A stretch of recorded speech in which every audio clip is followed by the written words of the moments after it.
تمام بچه‌هایی که توی کلاس ذهن و آگاهی هستن یه توضیح کوتاه میدم برای کسایی که دوست دارن وارد این کلاس ها بشن و اصلا نمیدونن مدیتیشن چیه، مراقبه چیه، و من یه توضیح خیلی کوتاه در موردش بهتون میدم.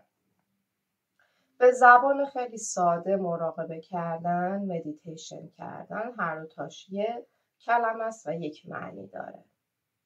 به زبان ساده ما خودمون که فارسی صحبت میکنیم یعنی که شما تمرکز داشته باشین روی هر کاری که دارین انجام میدین.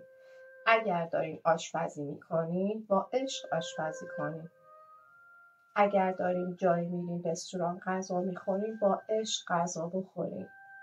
تمام حواس پنجگانتون، ششگانتون همش روی اون کاری که دارین اون لحظه، حتی اگر کوچکترین کار هستش انجام بدین. کوچکترین کاری که یک انسان انجام میده تنفس.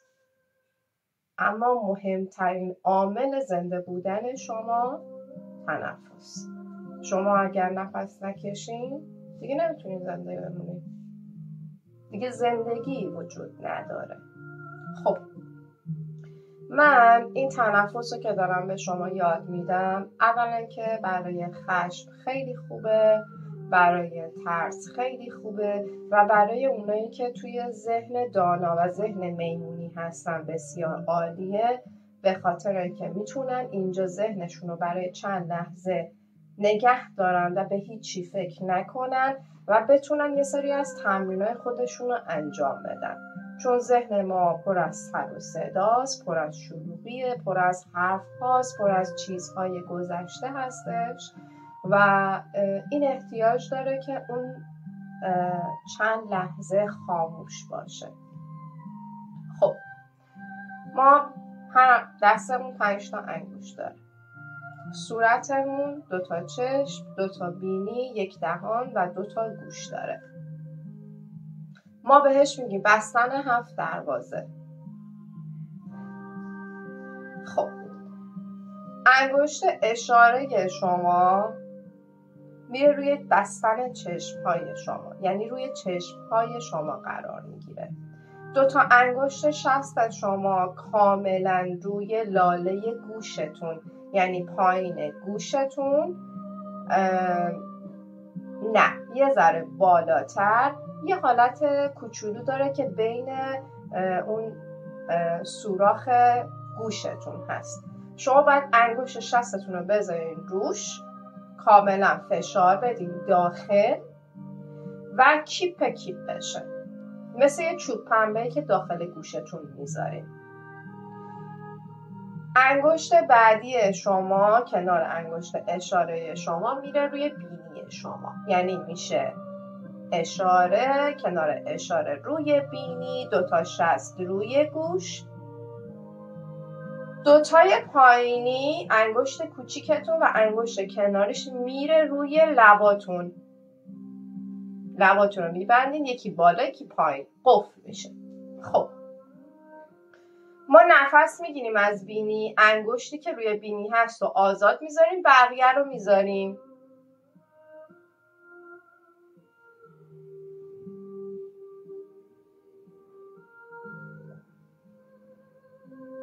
وقتی جای انگشتا رو درست کردم، انگشت روی بینیم آزاده، صفر نیست، بقیه جاها سفته، مخصوصا 2 تا شستم که روی 2 تا گوشامه کاملا کیپه و من هیچ صدایی رو نباید بشنوم. تاکید میکنم جای ساکت باشه، سر صدا نباشه، که کامل شما کامل گوشتون بسته که شده باشه، هیچ صدایی رو نشنوید.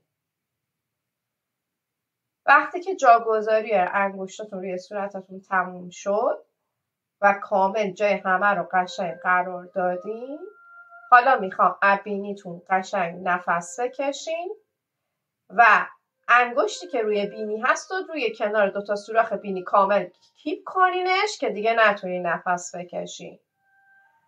وقتی که این کار رو کردین، تا جایی که بدنتون اجازه میده و نفس رو میتونین نگه دارین، انگشتتون رو کیپ نگه دارین. زمانی که دیدین نمیتونین دیگه هوا رو توی ریتون نگه دارین، آروم انگشت رو بردارین و آروم از بینی تخلیه کنین. تاکید میکنم آروم و آهسته، آروم و آهسته از بینی تخلیه کنین اکسیژن داخل ریتون رو. بقیه انگشتا رو روی صورتتون به هیچ عنوان بر نمیدارین. بار دوم دوباره نفس میکشین، کیپ میکنین و دوباره نفستون رو تخلیه میکنین. دوباره هیچ کدوم از اون انگشتا رو حرکت نمیدین. گوش کیپ، چشم ها بسته، لب بسته. دفعه سوم دوباره تکرار میکنین.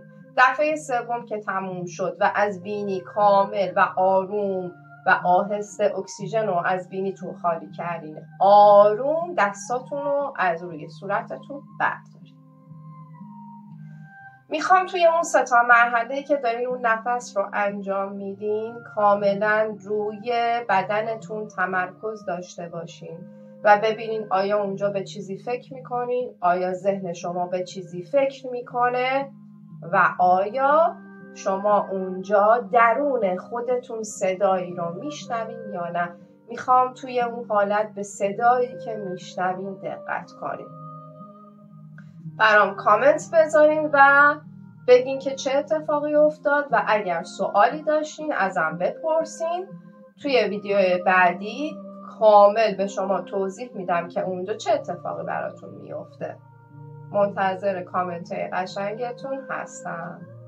روز خوبی داشته باشین، پر از آرامش و شادی و در پناه نور.